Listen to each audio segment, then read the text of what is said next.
بسم اللہ الرحمن الرحیم۔ السلام علیکم۔ چلتے ہیں آج کی کہانی کی طرف۔ ایک غریب لکڑہارا جنگل کے قریب رہتا تھا۔ وہ روز جنگل میں جاتا، لکڑیاں کاٹتا اور اسے شہر میں لے جا کر بیچ دیتا تھا۔ وہ اس سوچ کے ساتھ زمین بھی کھودتا تھا کہ کبھی شاید اس میں سے اسے خزانہ مل جائے اور اس کی زندگی سنور جائے۔ اسی امید کے ساتھ وہ روزانہ اپنے ساتھ جنگل میں بیلچا اور کلاڑی بھی لے کر جاتا۔ ایک دن خزانے کی تلاش میں زمین کھودنے لگا۔ اچانک اسے ایک بہت بڑی دیگ نظر آئی۔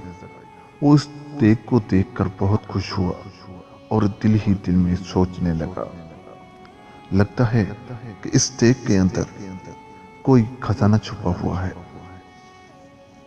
جبھی تو اسے کسی نے جنگل میں درخت کے پاس زمین کھود کر دبایا ہوا ہے۔ وہ خوشی خوشی دیگ کی طرف بڑھا تاکہ اس کے اندر ہاتھ ڈال کر خزانے کو دیکھ سکے۔ اس نے جب دیگ میں ہاتھ ڈالا تو اسے پتا چلا کہ دیگ کے اندر سے بالکل خالی تھی۔ اس نے غصے میں دیگ اٹھا کر درخت کے پیچھے رکھ دی۔ کچھ دیر وہ خزانے کی تلاش میں زمین کھودتا رہا، لیکن اس کے ہاتھ کچھ نہ آیا۔ اس نے غصے میں کلاڑی اٹھا کر درخت کے پاس پھینک دی اور تھک ہار کر درخت کے قریب بیٹھ گیا۔ اچانک اس کی نظر دیگ پر پڑی۔ اس نے دیکھا کہ وہ کلاڑی اس دیگ میں جا گری تھی اور اب دیگ میں 100 کلاڑیاں موجود تھیں۔ وہ ان کلاڑیوں کو دیکھ کر بہت حیران ہوا۔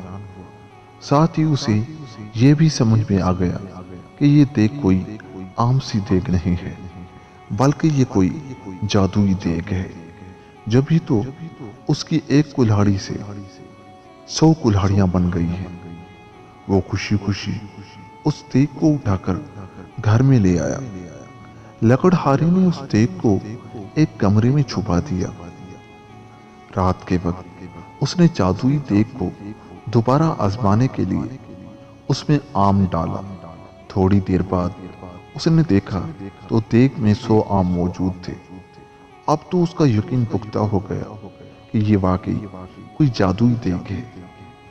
وہ اس دیگ سے سونے کے سکے وغیرہ نکال کر انہیں بیچتا رہا اور امیر ہو گیا۔ امیر ہونے کے بعد وہ دوسرے غریبوں کی مدد کرتا تھا۔ اس کے پاس اگر کوئی غریب شخص آتا تھا تو وہ کبھی اسے خالی ہاتھ نہیں لوٹاتا تھا۔ یہی وجہ ہے کہ وہ ملک بھر میں اپنی سخاوت کی وجہ سے مشہور ہو گیا۔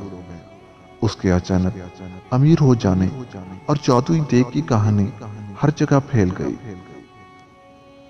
اس ملک کے بادشاہ کے پاس بھی اس جادوئی دیگ کی خبر پہنچی۔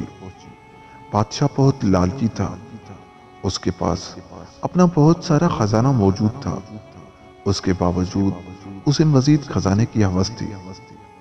اس نے سوچا کہ یہ دیگ اگر اسے مل جائے تو اس کے خزانے میں مزید اضافہ ہوگا۔ اس سوچ کے ساتھ بادشاہ نے حکم دیا کہ لکڑہارے اور اس کی دیگ کو محل میں لایا جائے۔ خادم گئے اور بادشاہ کے حکم کی تکمیل کی اور لکڑہارے کو دیگ سمیت پکڑ کر محل میں لے آئے۔ لکڑہارے سے بادشاہ نے وہ دیگ لے لی اور اس کا معائنہ کرنے لگا۔ اچانک وہ اپنے قدم نہ سنبھال سکا اور اس کا پاؤں دیگ میں جا پڑا۔ اب جادوئی دیگ کی وجہ سے 100 بادشاہ نکل آئے۔ ایک جیسے 100 بادشاہ میں ایک اصلی بادشاہ تھا، باقی جادوئی تھے۔ وہ سب دیگ کے حصول اور لالچ کی وجہ سے ایک دوسرے سے لڑنے لگے۔ یوں سب نے ایک دوسرے کو جادوئی دیگ کی لالچ میں قتل کر دیا۔ یوں لالچ کی وجہ سے اصل بادشاہ خود بھی زندہ نہ رہا۔ لکڑہارے نے خاموشی سے اپنی جادوئی دیگ اٹھائی اور اسے لے کر اپنے گھر چل دیا۔ پیارے دوستو، لالچ کرنا بری بات ہوتی ہے۔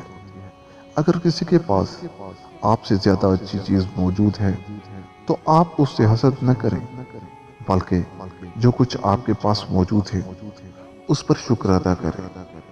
ملتے ہیں کسی اور ویڈیو کے ساتھ۔ جاتے جاتے چینل کو سبسکرائب کر دیں۔ خدا حافظ۔